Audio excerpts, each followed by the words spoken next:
আছে আজিৰ সভাত আমাৰ মাজত উপস্থিত কাৰ্বি আলং স্বায়ত্তশাসিত পৰিষদৰ মুখ্য কাৰ্যবাহী সদস্য তুলিৰাম ৰংহাং ডাঙৰীয়া, সাংসদ অমৰ সিং টিছু ডাঙৰীয়া, সন্মানীয় মন্ত্ৰী নন্দিতা গাৰ্লুচা ডাঙৰীয়ানী, অসম বিধানসভাৰ উপাধ্যক্ষ বিধায়ক নোমল মমিন ডাঙৰীয়া, আমাৰ স্বায়ত্তশাসিত পৰিষদৰ অধ্যক্ষ ৰাজু টিছু ডাঙৰীয়া, আমাৰ EM শ্ৰীমতী ৰীনা তেৰাংপি ডাঙৰীয়ানী, আমাৰ বিধায়ক দৰসিং ৰংহাং ডাঙৰীয়া, সন্মানীয় বিধায়ক বিদ্যা সিং ইংলেণ্ড ডাঙৰীয়া আৰু আজি আমাৰ মাজত থাকি আমাক সকলোকে আশীৰ্বাদ কৰা কাৰ্বি ৰজা লং সিং ৰংহাং ডাঙৰীয়া,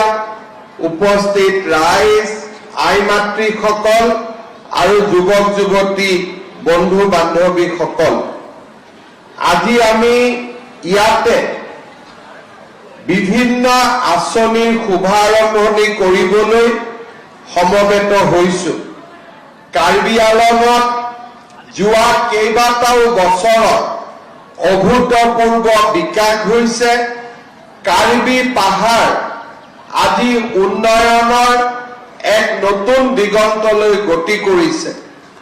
আমাৰ মুখ্য কাৰ্যবাহী সদস্য তুলিৰাম ৰংহাং ডাঙৰীয়াৰ নেতৃত্বত আজি কাৰ্বি আলঙৰ চাৰিওফালে আমি বিকাশৰ এক নতুন দিগন্ত দেখা পাইছো।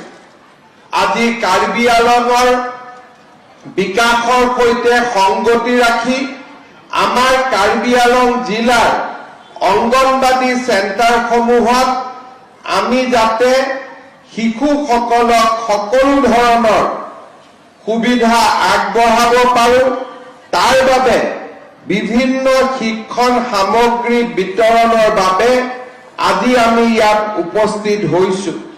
শাৰীৰিক বিকাশৰ বাবে অতিকৈ প্ৰয়োজনীয় উপাদান হৈছে ক্ৰীড়া, খেলা ধূলা আৰু শিক্ষণ সামগ্ৰীয়ে শিশুসকলৰ সংখ্যাগত জ্ঞান আৰু সমস্যা সমাধানৰ দক্ষতাৰ বিকাশত সহায় কৰে।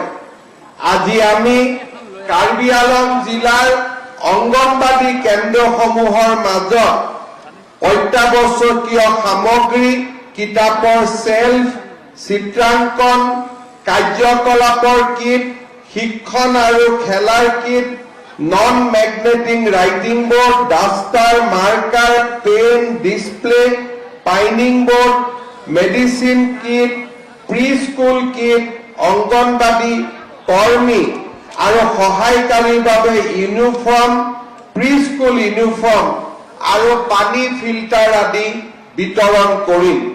ইয়াৰ লগতে কাৰ্বি আলং স্বায়ত্তশাসিত পৰিষদৰ অধীনত 3070টা অংগনবাদী কেন্দ্ৰলৈ 2025 চনৰ বাজেটৰ পৰাও আমি বিভিন্ন সহায় আগবঢ়াবৰ বাবে সিদ্ধান্ত গ্ৰহণ কৰিছো। আজি আমাৰ ইয়াত কাৰ্বি আলং জিলাৰ 3070টা অংগনবাদী কেন্দ্ৰৰ সহায়িকা আৰু আমাৰ কৰ্মী বাইদেউসকল উপস্থিত আছে। আজি বহুদিনৰ পৰা আমাৰ কাৰ্বি আলঙৰ লগতে অসমৰ অংগনবাদী কৰ্মী আৰু সহায়িকা বাইদেউসকলে তেওঁলোকৰ দৰমহা বৃদ্ধিৰ বাবে আমাৰ চৰকাৰক অনুৰোধ জনাই আহিছিলে। মই আপোনালোকক ক'ব খুজিছো যে অহা 1 অক্টোবৰৰ পৰা আমি আপোনালোকৰ দৰমহাও বৃদ্ধি কৰিম আৰু লগতে আপোনালোকক এটা এককালীন সাহায্যও আমি আগবঢ়াম। অৰ্থাৎ এবাৰতে আপোনালোকক এটা পুঁজি আমি আগবঢ়াম যাতে ঘৰৰ কাম কাজ, ল'ৰা ছোৱালীৰ পঢ়া শুনাৰ ব্যৱস্থা ল'ব পাৰে আৰু লগতে 1 অক্টোবৰৰ পৰা আপোনালোকৰ দৰমহাও আমি যিমানখিনি পাৰো সিমানখিনি আমি বৃদ্ধি কৰিম যাতে আমাৰ অংগনবাদী কৰ্মী আৰু সহায়িকাসকলৰ পৰা অলপ হলেও তেওঁলোকৰ মনৰ দুখ আমি যাতে কমাব পাৰো। ভাল হবনে বেয়া হব দৰমহাটো বঢ়াই দিলে? ভাল বেয়া হব নেকি? পিছফালে একো কোৱাই নাই। ভাল হবনে বেয়া হব? ভাল হব। তাৰ পিছত আৰু আন্দোলন কৰিব নালাগিব হা, ঠিক হব নহয়? হবনে নাই? কোনে কোনে দিছপুৰত গৈছিল আন্দোলন কৰিবৰ কাৰণে হাত দাঙকচোন। এতিয়া কোনেও যোৱা নাই, ইয়াত কোনেও হাত নাদাঙে। বাইদেউ গৈছিলে? কেইদিন গৈছিলে? কেইদিন আন্দোলন কৰিব কেইদিন গৈছিলে? ঠিক আছে, যি গ'ল গ'ল, বেছি গৈ নাথাকিব। কষ্ট হয় নহয় অহা যোৱা কৰোতে, হয়নে নহয়? কষ্ট হয়নে নহয় যাওঁতে আহোঁতে? তাতেতো খোৱা বোৱাটো কষ্ট। অহাবাৰ আন্দোলন কৰিব গ'লে মোৰ ঘৰতে খাব আহি যাব চববিলাক। হ'ব। আজি মই পুনৰবাৰ আপোনালোকক এটাই অনুৰোধ কৰিম যে আমাৰ কাৰ্বি আংলঙত শিক্ষাৰ প্ৰয়োজনীয়তা আছে। কাৰ্বি আংলঙত মেডিকেল কলেজ হ'ল, কেঞ্চাৰ হস্পিটেল হ'ব, সৈনিক স্কুল হ'ব, ইঞ্জিনিয়াৰিং কলেজ হ'ব, ভেটেনাৰী কলেজ হ'ব, এগ্ৰিকালচাৰ কলেজ হ'ব। কিন্তু এই স্কুল কলেজবিলাকত আমাৰ যদি কাৰ্বি আংলঙৰ ল'ৰা ছোৱালীয়ে পঢ়িব নোৱাৰে, তেতিয়াহ'লে আমি ইয়াত ইমান ডাঙৰ অনুষ্ঠানবোৰ পাতিও কোনো লাভ নহ'ব।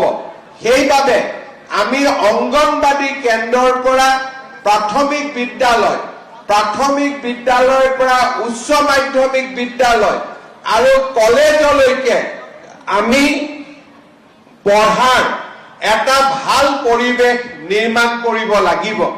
যদি ল'ৰা ছোৱালীয়ে অংগনবাদী কেন্দ্ৰতে পঢ়াৰ ওপৰত আকৰ্ষিত হয় আৰু পঢ়াক তেওঁলোকে জীৱনৰ লগত সমাহিত কৰি লয়, তেতিয়াহ'লে আগলৈও আমি তেওঁলোকক আগুৱাই লৈ যাব পাৰিম।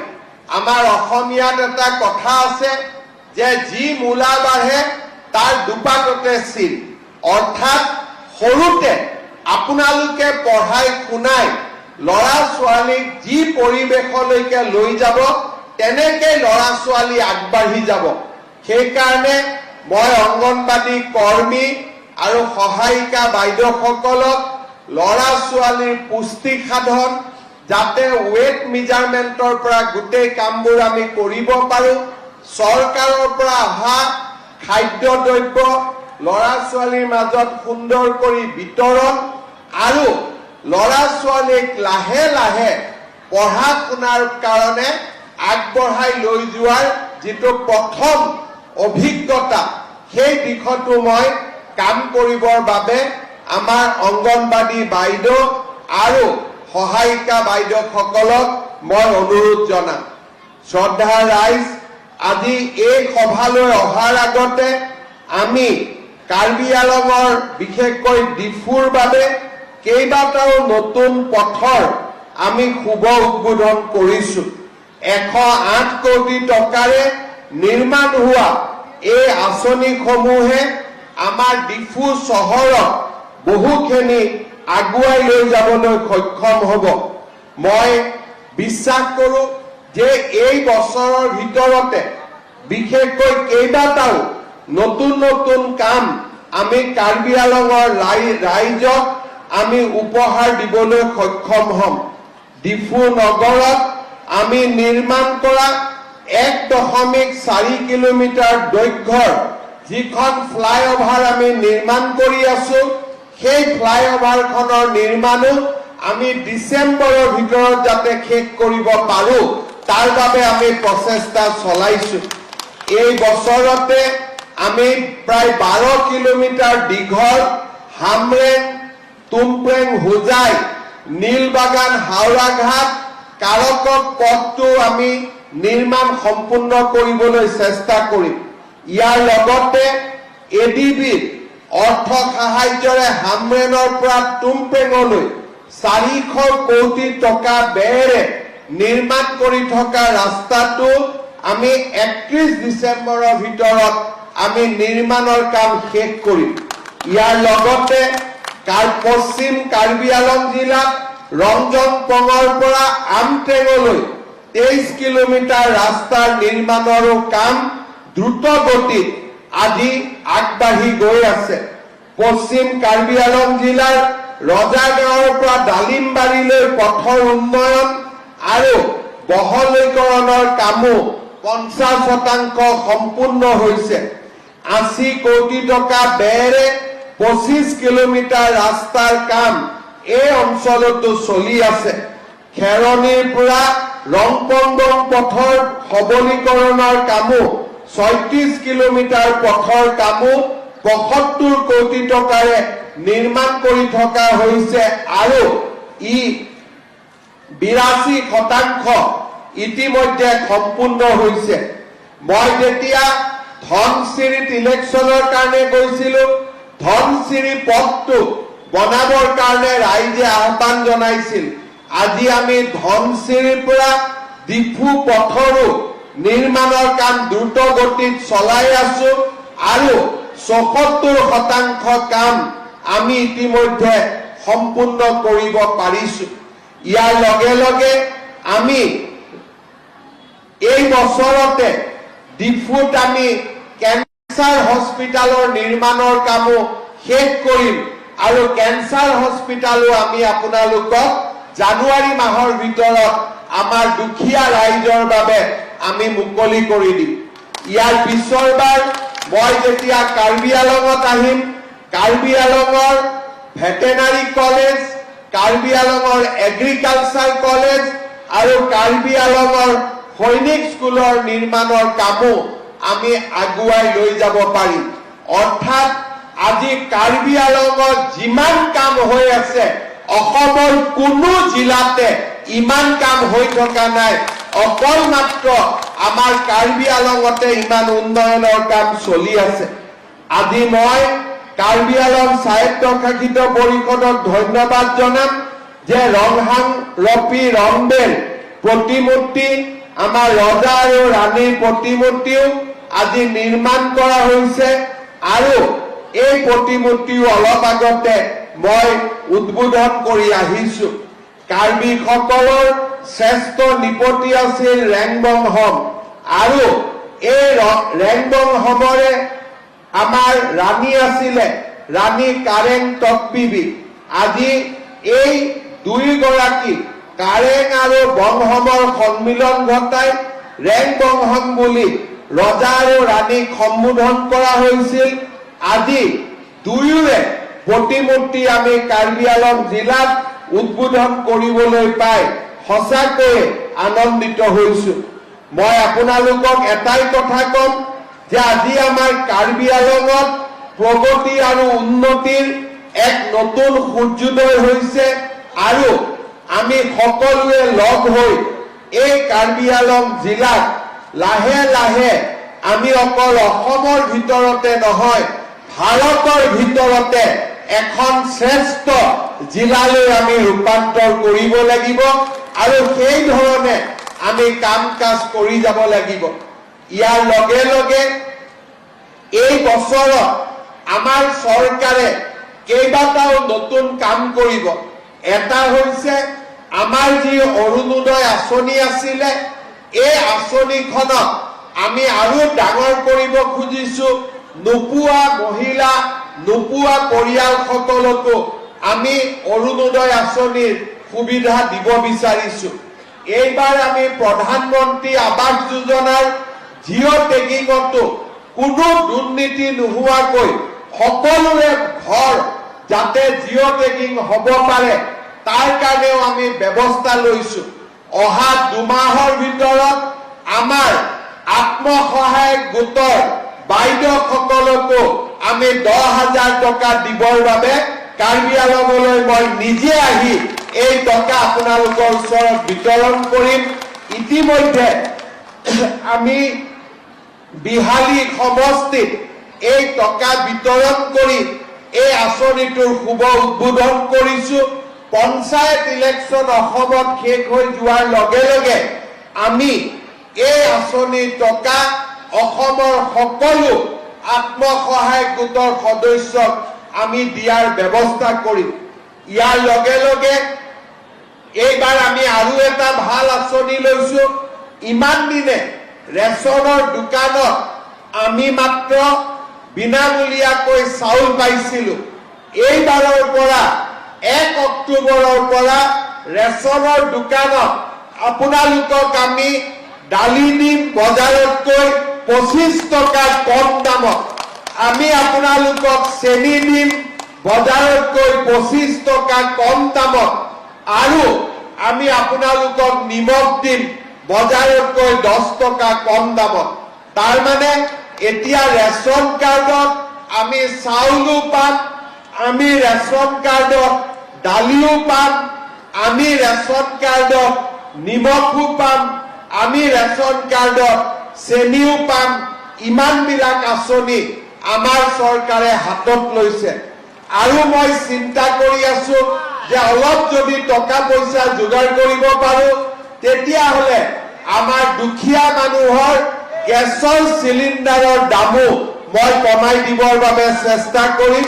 তাৰ কাৰণেও মই ইতিমধ্যে ব্যৱস্থা লাহে লাহে হাতত লৈ আছো। এইবাৰ আমি আৰু এটা কথা চিন্তা কৰিছো যে আমাৰ যিবিলাক ল'ৰা ছোৱালীয়ে মেট্ৰিক পৰীক্ষা দিয়ে, বছৰত আমাৰ ল'ৰা ছোৱালীয়ে মেট্ৰিক পৰীক্ষা দিয়ে। মেট্ৰিকৰ আগত ল'ৰা ছোৱালীয়ে নোট কিনিব লাগে, কিতাপ কিনিব লাগে, কলম পেপাৰ পাঠ্যপুথি কিনিব লাগে। দুখীয়া মানুহে এইবিলাক কৰোঁতে বহুখিনি টকা পইচা যায়। এইবাৰ মই চিন্তা কৰিছো যে যিমান ল'ৰা ছোৱালীয়ে মেট্ৰিক দিব প্ৰত্যেকটো মেট্ৰিকৰ কেণ্ডিডেটক মই মাহত 300 টকাকৈ দিম, যাতে তেওঁলোকে মেট্ৰিকৰ কাৰণে নিজক প্ৰস্তুত কৰিব পাৰে। আৰু এটা আমি আঁচনি লৈছো যে আমাৰ যিমান ল'ৰাই ডিগ্ৰী পাছ কৰিব, এই ডিগ্ৰী পাছ কৰা ল'ৰাবিলাকে 1 বছৰত তেওঁলোকে চাকৰি বাকৰি বিচাৰি ঘূৰি ফুৰিব লাগে, ইণ্টাৰভিউ দিব লাগে। গতিকে যিমান ল'ৰা ছোৱালীয়ে ডিগ্ৰী পাছ কৰিব সকলোকে 1 বছৰৰ বাবে 2,500 টকাৰ এটা স্কলাৰশ্বিপো প্ৰত্যেক মাহত দিবৰ বাবে আমাৰ চৰকাৰে সিদ্ধান্ত গ্ৰহণ কৰিছে। অৰ্থাৎ দুখীয়া মানুহক ইমান সহায় আগতে কোনো চৰকাৰে কৰা নাছিলে। আমি আপোনালোকৰ কাৰণে এই কামবিলাক হাতত লৈছো আৰু আমি কাম কৰি গৈ থাকিম। পুনৰ এবাৰ কাৰ্বি আলং স্বায়ত্তশাসিত পৰিষদক অংগনবাদী কেন্দ্ৰ শিক্ষণ সামগ্ৰী যোগান ধৰাৰ বাবে, সুন্দৰ আঁচনি লোৱাৰ বাবে পুনৰ এবাৰ ধন্যবাদ জনাই আপোনালোকক আকৌ এবাৰ মোৰ কাৰ্ডম জনাই